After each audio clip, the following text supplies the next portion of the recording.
Welcome to the Sims 3 Warriors Challenge. Based on the beloved series of books by Aaron Hunter, the challenge features multiple clans of cats working together to survive in different parts of the forest.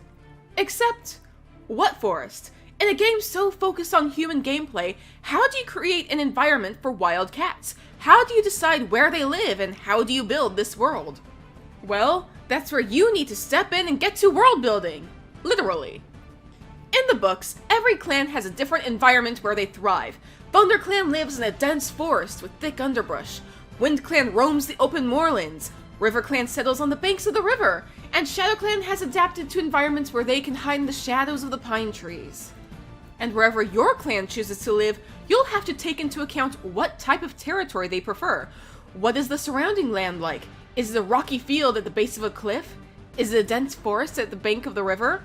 Is the land scarred by the burned-out remains of a two-legged civilization? Get creative when figuring out what sort of place your clan calls home. Let this be the factor that helps you decide what world to use. You can, of course, select one of the many worlds that comes with The Sims and its many packs, or you can browse around for a world made by someone else and find something that matches your needs. There's also the Create a World program, but it takes some learning to use. I haven't messed with it too much myself, so I can't explain how that works. However, I do have my own ways of altering the worlds I play with in-game. Once you've figured out what you want the land to be like, you can pop into Edit Town mode and start bulldozing all those pesky two-leg buildings that get in the way of your clan's land. Be sure to at least leave the town hall and a few nearby houses, cause you may need them. In Edit Town mode, you can alter many aspects of the world. You can create and delete lots, you can change the scenery, you can add new households to any existing lots, and that's something we'll touch on much later when adding cats to the world. When figuring out where to put your clan's camp, I'd suggest finding or placing one of the largest sized lots. This is where your cats will spend the most amount of time, and you'll want to have some room for them to hunt and wander around. Remember what kind of territory you want your clan to live on? Take that into account when designing your camp.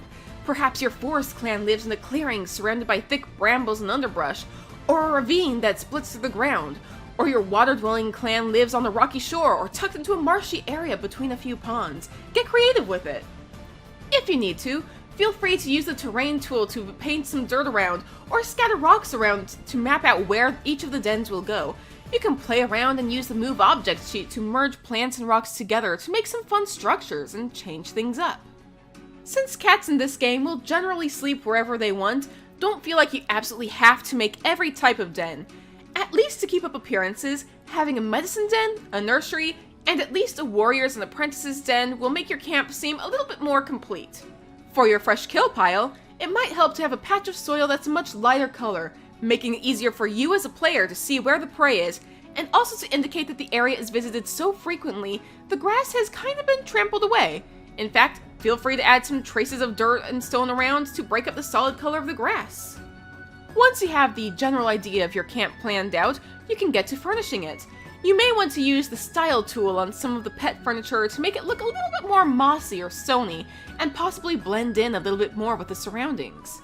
The smaller beds make for good individual nests and can fit into more spaces than the larger beds. The pet houses are very useful for making small cave-like areas, and are required for your cats to try having kittens together. And of course, you'll want to use the cat tree to give your cats a place to scratch and climb. While you don't have to, it's a fun idea to put it near a tall tree or a rock so you can pretend that's what the cats are climbing instead of a man-made structure. Be careful to make sure that every piece of furniture can be easily accessed by the cats. If they're blocked by a stone or tucked too close to another bed or post or something, the cats may refuse to use it. For your medicine den, you can use one of the boxes from World Adventures to store things like plants and bugs. You can find it in debug mode, along with a bunch of other fun things like ways to light up the camp at night, or cat toys you can pretend are balls of moss, or small stones they can practice hunting with. For the nursery, I would suggest using a few of the larger pet beds so the parents can snuggle with their babies while they sleep. Personally, I like to put one of the cat trees facing the main area in the camp for clan meetings where the leader can address the clan. Now that you have your camp all set up, what about the rest of the territory? Well, once again, think about what kind of territory it's meant to be. Decorate the rest of the lots in the surrounding territories according to how you envision the land. Maybe a few of the surrounding lots can be some fun landmarks that hold some sort of meaning for your clan, or just ways for you as a player to differentiate between the lots that you've made. Be sure to use debug mode to add plants around to use for herbs, and spawners to generate prey for your cats to hunt. If you want to attract other cats to those lots, you can set them to be a cat jungle. If you want to ensure nobody else shows up, set them to no visitors allowed. And if you want some added chaos, you could set it so dogs show up, or wolves, or foxes.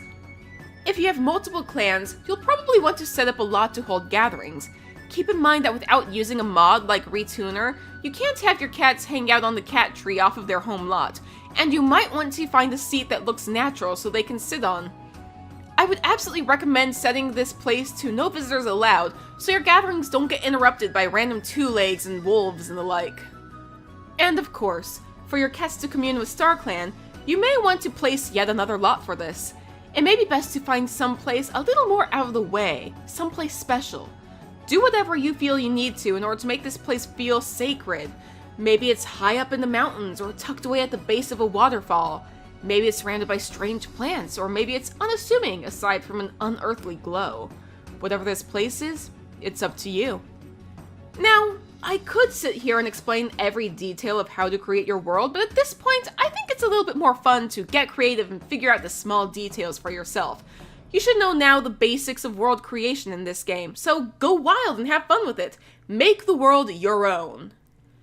Anyways, guys, thank you all so much for watching. If you enjoyed, please leave a comment down below and hit the like button. And if you're not already, consider subscribing. Subscribing is completely free, and you can always unsubscribe at any time. Thank you all so much, and I will see you in the future. Stay safe out there, everybody.